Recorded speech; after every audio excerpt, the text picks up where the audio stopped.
Thank you, Ewan. Now we're moving on to our final paper speaker of the evening, Morgan Duval Richards. Morgan is a PhD student in law at Gonville and Keys. Morgan, you have the ears of the house.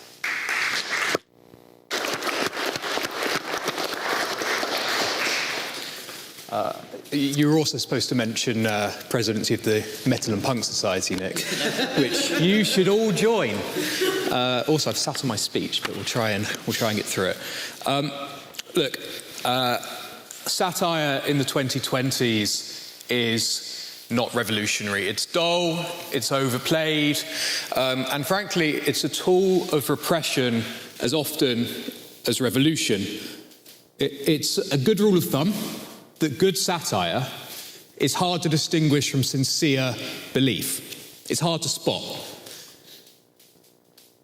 But to break the rules in that kind of way, to ride along the knife's edge between sincerity and outright mockery, you have to know the rules, you have to master the rules. Well, who's likely to master the rules? Izzy is spot on. It's those who have the resources to do so. It's those from the rule-setting class. It's those whose parents wrote the rules. When I think of satire in Britain today, I don't think of windswept revolutionaries swiping away dictatorships with salvos of pamphlets. I think of Ian Heslop. Now, 38 years ago, he was a revolutionary choice for editor of Private Eye. He was in his 20s. But 38 years ago is 38 years ago. That's twice as old as Josh. I look at satire in Britain today. I think about a tired neoliberal consensus, which, by the way, has lasted about as long as Ian Heslop's editorship. I think about quite boring comedy panel shows that have rolled out the same faces, the same formats, the same jokes for decades. They've only survived because they've been seen as a high-status cultural touchstone for a certain socio-economic class.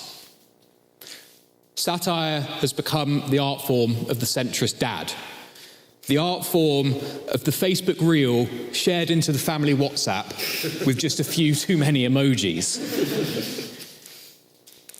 And the people on these shows, the people who write in these magazines, they're all terribly fashionable, aren't they? They're all terribly, they're convinced they've got all the answers. Well, and they tell us, don't they? They tell us that they're radicals. They say, well, I'm opposed to the ghosts of Thatcher and of Blairism. Fine. But those people are remarkably absent from the barricades. They're remarkably absent from protest marches. They're even absent from electoral politics in their own name. It's frozen politics, and it's stuck culture. It's not permanent revolution, it's just permanent. Now, I hope we've established that the cast of Mock the Week are not going to do away with the old order. So let's examine the enormity of the claim in the motion. Satire is the most revolutionary form of art. The most. Not death metal, not... Stop laughing. Stop laughing. Death metal's cool. It's not death. It's not rap. It's not new formalism. It's not Art Nouveau. It's not cubism. It's not propaganda. It's not even socialist realism.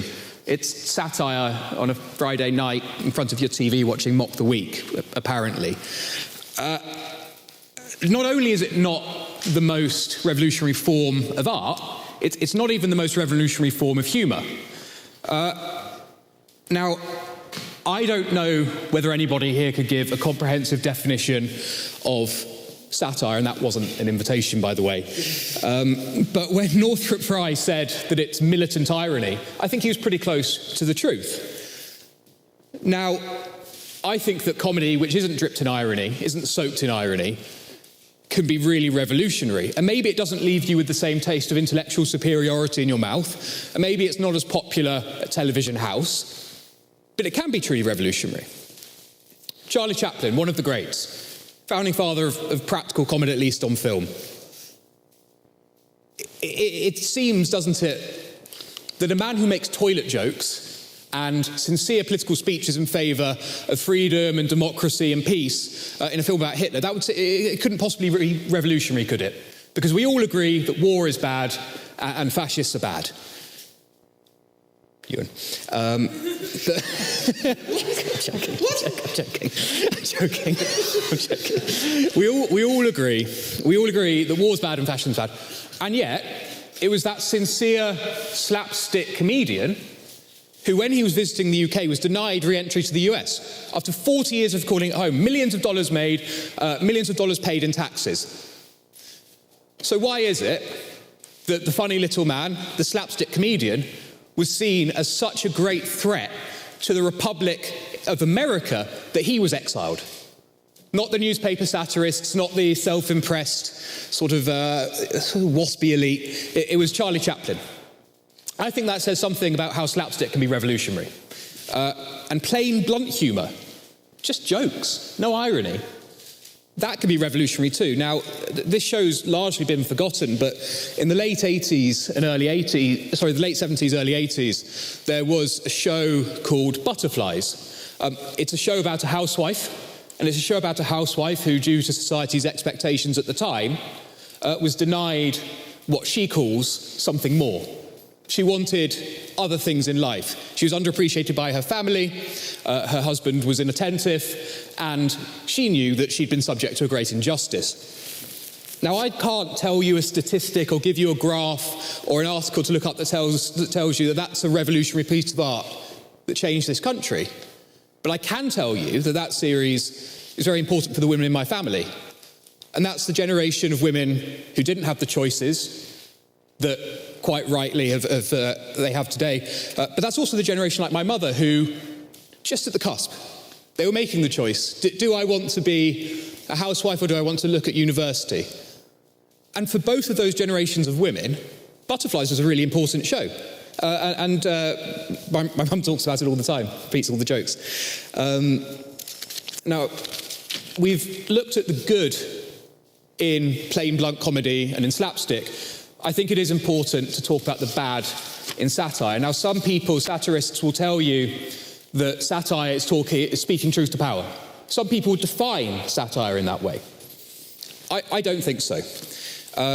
There's plenty of punching down in satire. Simon Brodkin, some of you will know him as Lee Nelson. He went to a private school in Hampstead, really quite a nice one, quite a nice place, £25,000 a year in today's money. That didn't stop him, and he had no shame in doing so. It didn't stop him from impersonating a working class person to rise to prominence, to make a great deal of money off it as well. He puts racist and sexist ideas in the in the mouth of his working class characters,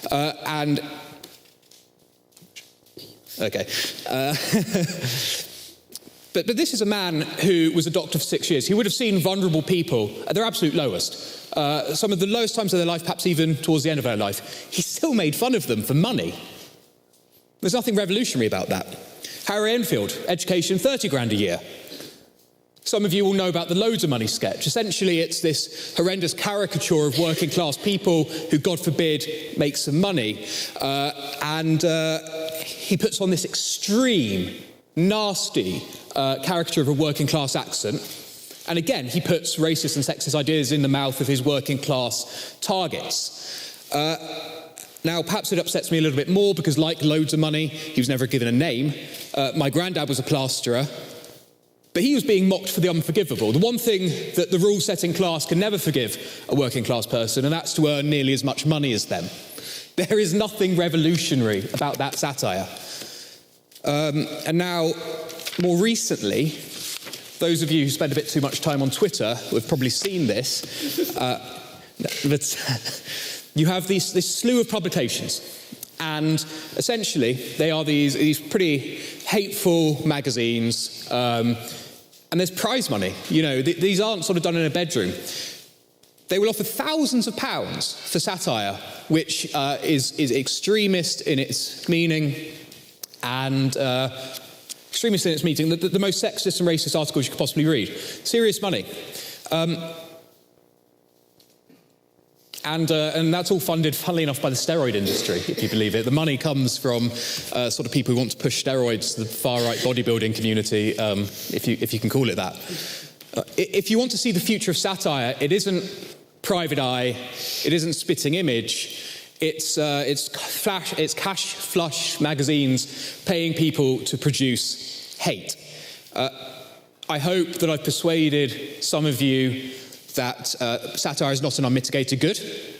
I hope that I've shown you that there are other forms of humour, other forms of art, which actually can be more revolutionary.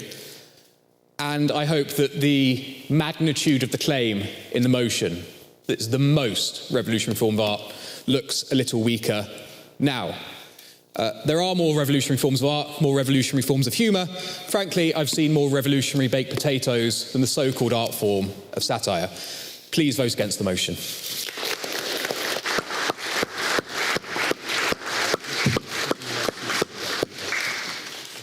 Thank you so much, Morgan. Can we have one last round of applause for our paper speakers?